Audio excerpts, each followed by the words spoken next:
Arema Malang menang 1-0 dengan Madura United, dan di sini saya hanya ingin mereview mengenai pendapat saya, apa yang saya dapatkan dari pertandingan tadi.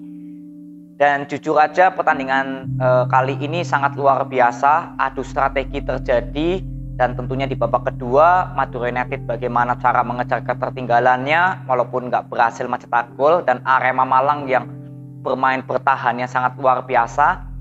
Nanti saya akan bahas sambil berjalan ya. Dan kita bahas dulu di babak pertama.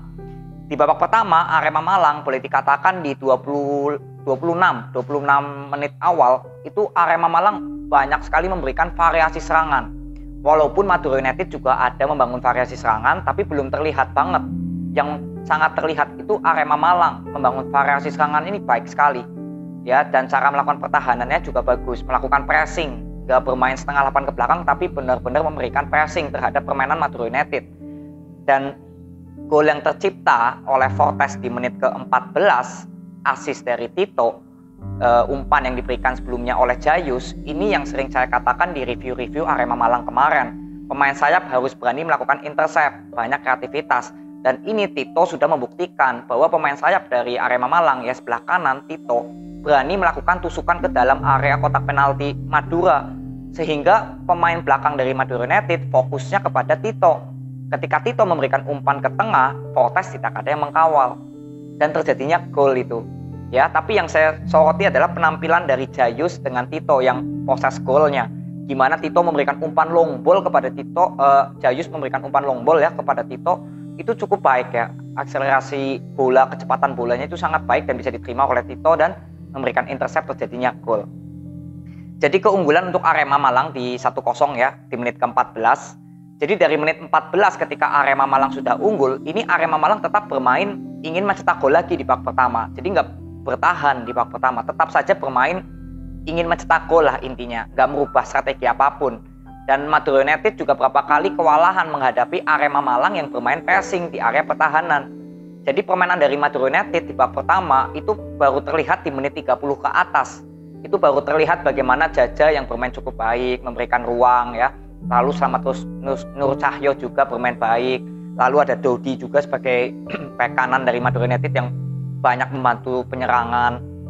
Dan juga penampilan dari Greg Nokolo yang berapa kali saya lihat berapa momen ya yang harusnya Madura United itu bisa memanfaatkan permainan cepat, tapi ketika bola sampai ke Greg Nokolo, ini berapa kali terlalu lama Greg Nokolo membawa bola. Jadi aliran bola Madura United yang harusnya bisa cepat ya, agar pertahanan Arema Malang ini kan belum rapat gitu ya, justru nggak bisa dimanfaatkan ketika Greg terlalu banyak membawa bola. Ini yang saya lihat di babak pertama. Jadi ketika Greg terlalu banyak membawa bola, ya Arema Malang sudah kembali lagi rapat pertahanannya. Ini ya, jadi di babak pertama memang nggak banyak peluang yang terjadi untuk Arema dan Madura United ya, hanya beberapa saja, tapi yang paling tinggi peluang untuk terjadinya gol ya boleh dikatakan juga sama-sama lah seimbang, walaupun terlihat Arema Malang yang lebih mendominasi serangan di babak pertama. Nah, masuklah ke babak kedua. Di babak kedua yang menarik adalah Arema bertahan strateginya ya. Jadi mempertahankan kedudukan, boleh dikatakan di menit 53-an itu sudah terlihat Arema Malang lebih cenderung bertahan, dan sisanya sampai akhir pertandingan itu Madura United yang menguasai bola possession, menguasai variasi serangan di lini tengah. Nah, yang menjadi pertanyaan, ketika Madura United banyak melakukan bola possession, tapi kok tidak banyak peluang gol yang tercipta di dalam kotak penaltinya Arema. Kenapa? Yang pertama adalah keberhasilan dari Arema Malang tidak terpancing dengan permainan dari Madura United. Ya, jadi ini nilai plus dari Arema Malang saat melakukan pertahanan. Dan nilai plusnya untuk Madura United bermain sabar, tidak banyak memberikan umpan-umpan yang gak efektif lah. Intinya bagus, bola-bola passing deket gitu ya ke sayap lalu balikan lagi ke pemain tengah. Lalu ada peluang juga Renan Silva yang shoot masih bisa ditepis oleh kiper dari Arema, dan juga Escobar lah memberikan shoot kemudian masih ditangkis lagi. Jadi benar-benar kedua tim ini sangat baik lah. Untuk Madura United membangun bola possessionnya sabar, dan juga Arema Malang saat melakukan pertahanan juga gak kepancing. Jadi benar-benar alot di babak kedua. Baik Arema Malang yang gigih mempertahankan pertahanan, dan juga Madura United yang gigih untuk menciptakan atau memancing pertahanan Arema agar keluar. Ya, ini yang saya lihat. Dan Madura United ini banyak sekali mengganti strategi yang saya lihat. ketika Renan Silva kadang dijadikan sebelah kiri bergantian dengan Slamet Nur Cahyo ya, dan juga ada Asep yang penampilannya juga baik, lalu ada Jaja yang sebagai playmaker. Di kanan ini Dodi justru yang saya lihat. Dodi ini dari back kanan membantu sampai ke depan ketika Madura United melakukan bola possession.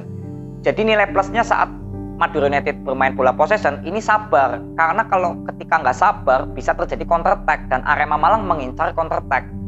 Jadi ketika berapa momen ya Arema Malang ingin mencoba memberikan counter attack, pertahanan atau pemain tengah dari Madura United ini langsung nge-pressing, langsung balik. Sangat cepat saya lihat baliknya ini pemain Madura United.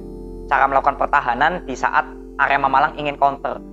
Jadi benar-benar kedua tim ya di babak kedua itu saya menikmati banget. Baik Arema Malang yang counter attack-nya boleh dibilang beberapa kali diputuskan oleh Madura United.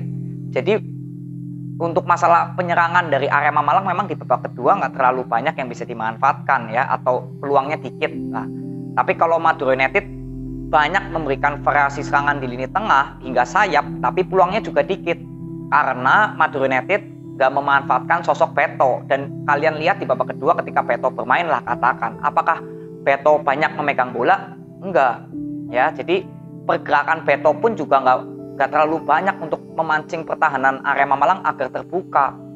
Jadi ini yang membuat permainan dari Madura United susah untuk menembus lini tengah, atau ya lini tengah dulu lah dari Arema Malang. Berapa kali aja berhasil melalui lini tengah dari Arema sampai ke lini belakang terakhir dari Arema, di situ pasti gagal, kecuali kalau melakukan shoot dari luar kotak penalti seperti tadi Renan Silva, lalu ada Slamet Nur Cahyo juga yang melakukan shoot yang ditepis hanya satu tangan ya dari kiper Arema. Jadi peluang yang terjadi untuk Madura United justru minim juga, karena Beto ini yang saya lihat mencari ruangnya terlalu minim, atau mungkin dijaga ketat ya mungkin juga bisa terjadi. Tapi kreativitas dari pemain sayap dan pemain Beto ya target man ini justru minim, nggak terlihat mencari ruang agar membuka gitu loh pertahanan dari Arema Malang. Tapi ya sudah gitu ya, Arema Malang juga bermain baik, pertahanannya juga solid, rapat, dan juga Madura United juga sudah baik. Cara membangun serangannya, variasi serangan sangat baik. Hanya saja memang gol belum tercipta untuk Madura United. Tapi ya inilah sepak bola ya. Jadi saya nggak bahas masalah Arema Malang menang, Madura United kalah. Tapi yang saya ingin bahas adalah bagaimana permainan dari Arema Malang dan Madura United di atas lapangan. Dan menurut pribadi saya, ini saya sangat menikmati bagaimana strategi yang dilakukan oleh kedua pelatih saling serang itu terjadi di babak kedua. Ya, jadi kalau kalian nonton mungkin juga bisa menikmati, walaupun sebagai fans Arema pastinya deg-degan ya, karena Madura United banyak memberikan tekanan ya. Tapi ya itulah Arema Malang di lini pertahanannya kita tahu paling sedikit kebobolan ya, dari 7 pertandingan berarti hanya kemasukan 2 ini ya untuk Arema Malang. Dan Madura United juga sebenarnya sudah bagus di lini pertahanannya ya, hanya kemasukan 1 aja ya. Jadi ya overall untuk Arema Malang yang sudah baik, cara permainannya sudah baik, dan juga untuk Madura United juga sudah bagus, walaupun belum tercipta gol ya, oke, ini sepak bola tapi bisa dimanfaatkan di pertandingan selanjutnya ya. Jadi evaluasinya untuk keseluruhannya Arema Malang bermain bertahan dari menit 54 ya di awal babak kedua itu memang resiko untuk bermain bertahan karena keunggulannya hanya 1-0 ya. Ini evaluasinya aja ya. Jadi cukup mengerikan jika memang Arema Malang bermain bertahan dengan keunggulan 1-0. Lalu untuk Madura United yang saya dapatkan ya tinggal goal killernya yang lebih dinaikkan lagi ya. Ada Beto, ada Greg mungkin ya, lebih banyak lagi untuk mencari ruang ya. Jika bertemu tim yang bertahan ya ini kerepotan juga Madura United. Jadi itu aja yang aku bisa bagikan kepada kalian untuk review pertandingan Arema Malang dengan Madura United, di mana Arema Malang berhasil mencetak kemenangan dengan skor 1-0. Nanti kita ketemu di preview-review untuk Arema Malang dan Madura United selanjutnya. Semoga semua tim tadi tetap bisa menjaga perform yang baik. Ya, see you.